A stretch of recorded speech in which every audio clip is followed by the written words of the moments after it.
নমস্কার, আমি রাখি শাস্ত্রী। আশা করি সকলেই ভালো আছেন। সকলকে আমার আন্তরিক শুভেচ্ছা, অভিনন্দন। আজকের আলোচনা বৃহস্পতি রোহিণী নক্ষত্রে প্রবেশ করছে, যা প্রত্যেকটি ক্ষেত্রে কিন্তু বিশেষ প্রভাব বিস্তার করবে।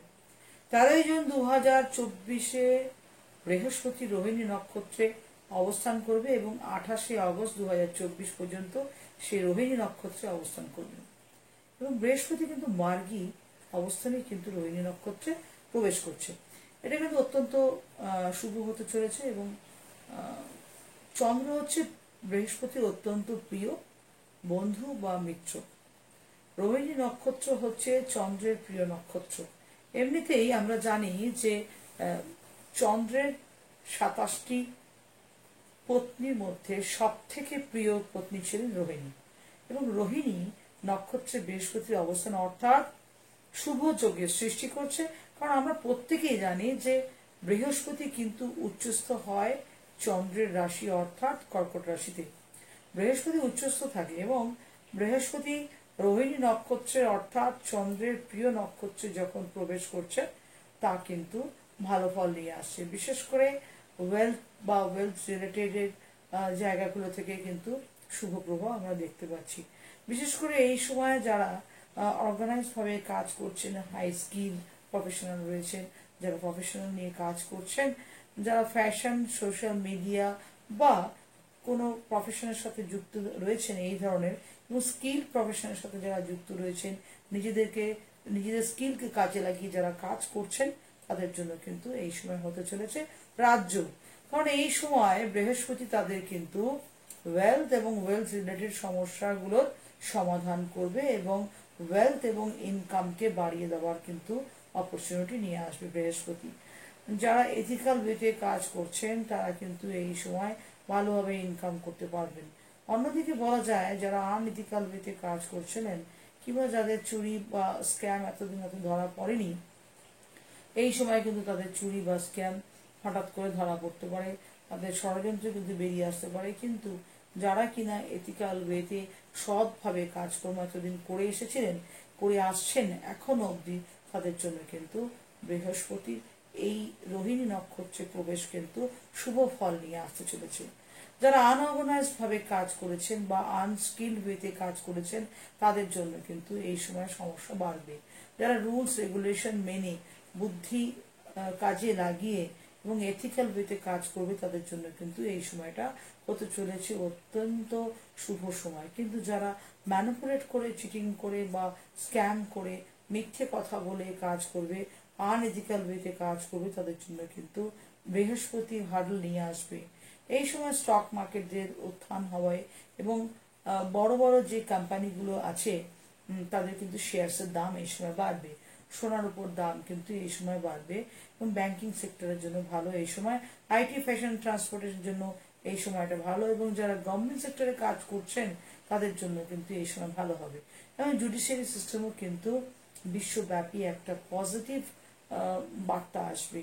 গুরুর এই রোহিণী নক্ষত্রের ট্রানজিট ওভারঅল বলা যায় যে যারা এথিক্যাল ওয়েতে সৎভাবে নিজের বুদ্ধিকে কাজে লাগিয়ে স্কিল ওয়েতে অর্গানাইজড ভাবে কাজ করবে, রুলস অ্যান্ড রেগুলেশন মেনে, তাদের জন্য কিন্তু এই সময়টা অত্যন্ত ভালো হতে চলেছে।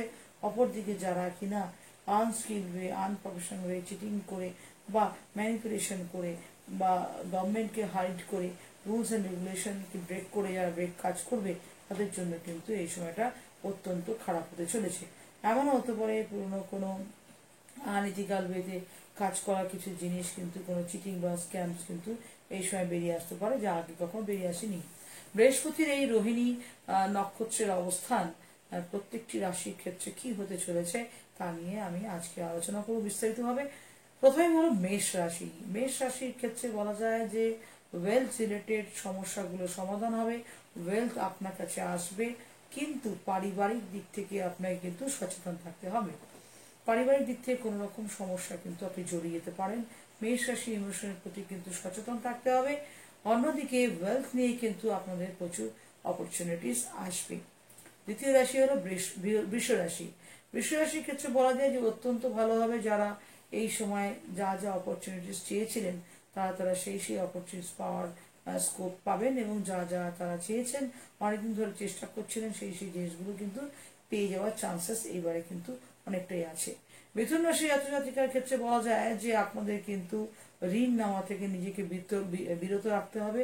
আপনাদের কিন্তু হেলথ রিলেটেড সমস্যা অনেকটাই সমাধান হয়ে যাবে এবং এই সময় মিথুন রাশি কিন্তু খরচা কমিয়ে সেভিংসের দিকে মাথা দিতে হবে। পরবর্তী রাশি কর্কট রাশি। কর্কট রাশির ক্ষেত্রে বলা যায় যে এই সময় সোশ্যাল কিছু প্রসপারিটি আপনারা কিন্তু পেতে পারেন। এই সময় কর্কট রাশি জাতক জাতিকাদের প্রফেশন কিন্তু ভালো যাবে এবং সোশ্যাল মান সম্মান কিন্তু পেতে পারেন এই সময়। তাই পার্সোনাল লাইফে কিন্তু ছোটখাটো সমস্যা হতে পারে, কিন্তু প্রফেশনাল লাইফ কিন্তু আপনাদের জন্য ভালো হবে। কেরিয়ার আপনাদের জন্য কিন্তু এই সময় ভালো যাবে। পরবর্তী রাশি সিংহ রাশি। সিংহ রাশির ক্ষেত্রে বলা যায় যে প্রফেশন এবং ইমোশনাল দিক থেকে আপনারা কিন্তু ভালো হবে, কিন্তু প্যারেন্টসের দিক থেকে প্যারেন্টসের হেলথ নিয়ে কিন্তু আপনাদের সমস্যায় ভুগতে হতে পারে। হয়তো এই সময় আপনার প্যারেন্টসের মধ্যে কেউ একজন কিন্তু হসপিটালাইজ হতে পারে। পরবর্তী রাশি কন্যা রাশি। কন্যা রাশির ক্ষেত্রে এই সময় অত্যন্ত ভালো হয়, বিশেষ করে আর্থিক উন্নতি কিন্তু কন্যা রাশি জাতক জাতিকাদের ভালো হবে এবং যেখান থেকে আপনি ভাবেন যে টাকা পাবেন না, সেখান থেকেও আপনি অর্থ পেতে পারেন। পরবর্তী রাশি তুলা রাশি। তুলা রাশির ক্ষেত্রে এই সময়টা আপনাদের আনএক্সপেক্টেড গেইনস দেবে, যদিও বা হেলথের দিকে একটু সমস্যা আপনাকে দেবে, তবে ওয়েলথের দিক থেকে কিন্তু আপনাকে কিন্তু প্রচুর অপরচুনিটিস দেবে। তবে শরীর স্বাস্থ্যের ক্ষেত্রে আপনাকে কিন্তু সচেতন থাকতে হবে এবং শরীর স্বাস্থ্যের দিকে সচেতন হতে হবে, না হলে কিন্তু হসপিটাল যাওয়ার মতন পরিস্থিতি তৈরি হতে পারে। তুলা রাশি জাতক জাতিকার ক্ষেত্রে এমন কোনো রোগ হতে পারে যার জন্য সারা জীবন আপনাকে মেডিসিন নিতে হতে পারে। চলে আসি পরবর্তী রাশি বৃশ্চিক রাশি। বৃশ্চিক রাশি জাতক জাতিকার ক্ষেত্রে এই সময়টা বিবাহের জন্য সব থেকে ভালো। বিজনেস এবং সোশ্যাল রিলেশনশিপও আপনাদের অনেকটা বেড়ে যাবে এবং অনেকটা এক্সপ্যান্ড হবে। আপনাদের সোশ্যাল সার্কেল অনেকটাই এনহান্স হবে, অনেকটা প্রসারিত হবে, যদিও বা নিজের ভাই বোনের সাথে কিন্তু কোনো না কোনো একটা সমস্যা এই সময় হতে পারে। চলে আসি পরবর্তী রাশি ধনুরাশি। ধনুরাশি জাতক জাতিকার ক্ষেত্রে অবশ্যই বলা দরকার যে উইদাউট চিটিং, উইদাউট না জেনে কোনো পেপার আপনি না দেখে সাইন করবেন না। যদি না দেখে সাইন করেন তাহলে কিন্তু বিপদ হবে, যাচাই করে সাইন করুন। এই সময় আপনি যদি কোনো পেপার ভালো করে না পড়ে সাইন করেন তাহলে কিন্তু আপনার সাথে বিশ্বাসঘাতকতা হতে পারে। হেলথ এই সময় ইমপ্রুভ করবে, তবে মেন্টাল হেলথের দিক থেকে কিন্তু আপনারা একটু সচেতন থাকতে হবে, মেন্টাল হেলথ কিন্তু ডিস্টার্ব হতে পারে এই সময়। চলে আসি মকর রাশি। মকর রাশি জাতকের ক্ষেত্রে বলা যায় যে এই সময়টা হতে চলেছে তাদের জন্য গোল্ডেন কারণ এই সময় আপনারা আপনাদের গুরুজনের কাছ থেকে কিন্তু হেল্প পেতে পারেন এবং এই সময় আপনার কোনো মনের ইচ্ছা কিন্তু পূরণ হতে পারে। এবং যারা বিদেশে যেতে চাইছেন মকর রাশি জাতকেরা, এই সময় কিন্তু বিদেশে যাওয়ার চান্সেস কিন্তু আপনাদের কাছে আসতে পারে এবং অর্থ প্রাপ্তি হবে এই সময়ে। পরবর্তী রাশি কুম্ভ রাশি। কুম্ভ রাশি জাতক জাতিকার জন্য বলা যায় যে এই সময় কোনো প্রপার্টি কিন্তু আপনারা কিনতে পারেন, নতুন কোনো বাড়ি গাড়ি আপনারা কিন্তু এই সময় কিনতে পারেন, যদিও বা কেরিয়ারে কিছুটা চ্যালেঞ্জ আপনাদের কিন্তু ফেস করতে হতে পারে। কেরিয়ারের দিকে আপনারা কিন্তু সচেতন হতে পারে, না হলে কিন্তু কেরিয়ারের দিকে লস হতে পারে আপনাদের এই সময়। অন্তিম রাশি মীন রাশি। মীন রাশি জাতক জাতিকার ক্ষেত্রে বলা যায় যে যারা ইমোশনালি আপনারা যাদের সাথে কানেক্টেড হয়ে রয়েছেন, ইমোশনাল রিলেশনশিপ যারা আপনাদের সাথে অ্যাটাচ হয়ে রয়েছে, সেখান থেকে মনে কষ্ট হতে পারে, এমন কোনো ঘটনা হতে পারে। কিন্তু প্রফেশনাল লাইফের ক্ষেত্রে বলা যায় যে আপনার কিন্তু অকল্পনীয় লাভ হতে পারে। কারোর সাথে আপনি যুক্ত হয়ে বা ট্রাভেলিং এর যেতে গিয়েও কিন্তু আপনার অনেক বেশি লাভ হবে।